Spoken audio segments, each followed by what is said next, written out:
Africa, SABC News. I mean, I've followed you from a distance, so I think it's important to say. And one thing that I like about what you're doing in terms of rebranding education to seem attractive, not only as an entrepreneur, as a business, but you know, the impact is that it's a multiplier effect. Here we're having a conversation on AI, but there are so many other things we need to move with the trends. How do we make the learning experience easier for students, and how do we make it more easier for parents, you know? Are students learning less as a result of having access to AI? That's a bit of a tricky one, hey? It's like, if you were to liken it to a calculator, for instance, would you say that I know less maths because I choose to use a calculator? You know what I mean? It's just an issue of how to use the tool. You mentioned earlier that the problem is not the tool itself, it's the people. Hence why we need so many collaborators, so many people to hold hands to help manage this tool, because it's a pretty big tool, you know what I mean? The biggest one so far.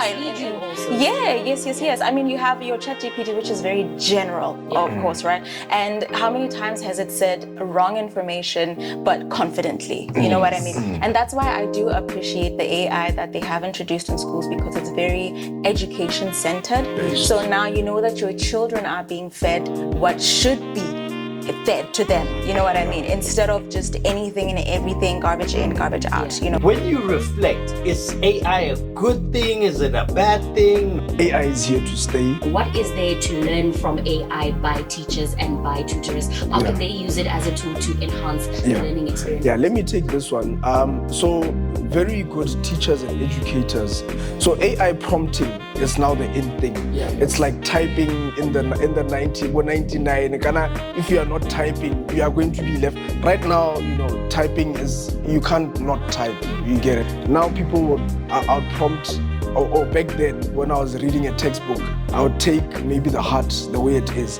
The only diagram you have is that diagram in the textbook. But right now you can prompt it to say, listen, I'm a Form 5 teacher for biology. I want to prompt a simulator video that can show the students the path of the blood from the heart to the lungs, to the kidneys, to the livers. This is what you're trying to achieve. Make it easy for a child in this level.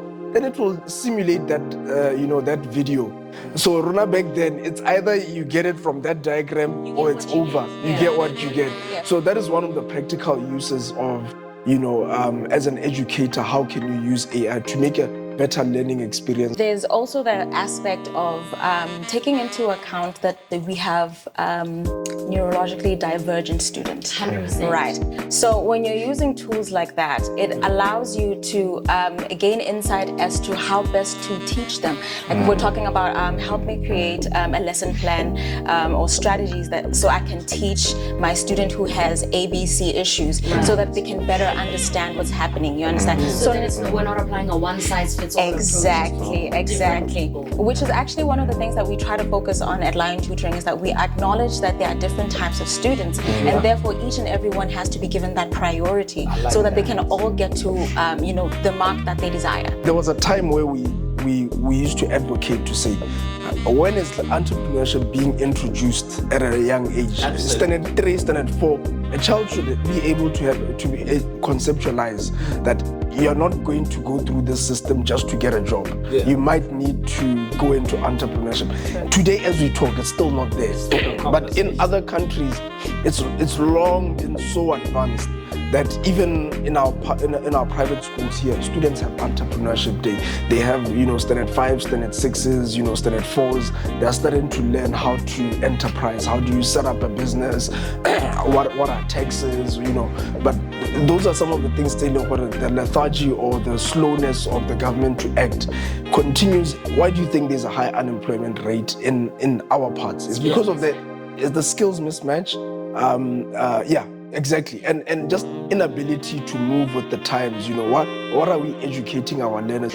What would an AI policy in our education system look like? What should it look like, if there should be any at all right now? Well, let's start with the benchmarking. Every time I would say to our policymakers, when you go for the benchmarking, we need results. We don't just need to support a they've spent X amount, they've lived in this luxurious, hotels and etc. But what is it that they've learned? How is this Singaporean? And nowadays, even with we're talking about AI, guys, you don't even need to go and benchmark and go all the way to Singapore. You just go online and you ask the AI, what is the policy that this particular country with a very low unemployment rate is implementing? Verbatim, guys. You don't even have to change anything. Cut and paste, and that's our policy. Ariskarari, unemployment is gonna get better. Exactly, and the roots, where it comes from, how prepared is this child to be able to do business. There are times where I'd have an imposter syndrome and get into a room or maybe in a different country, and I would, not to brag, but I would think I'm slightly a bit better, but or whatever the case may be, if I got in that room, how would it be for them? We should find a way where we really try to be as globally competitive, and that starts from basic education. We shouldn't leave that to chance.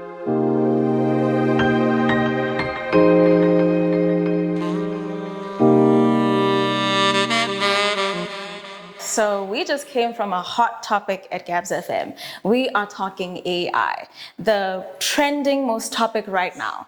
Is it good for education? Is it not? Whose responsibility is it? It's in our schools now. Should we be scared? Who knows? Check out our conversation on GabzFM.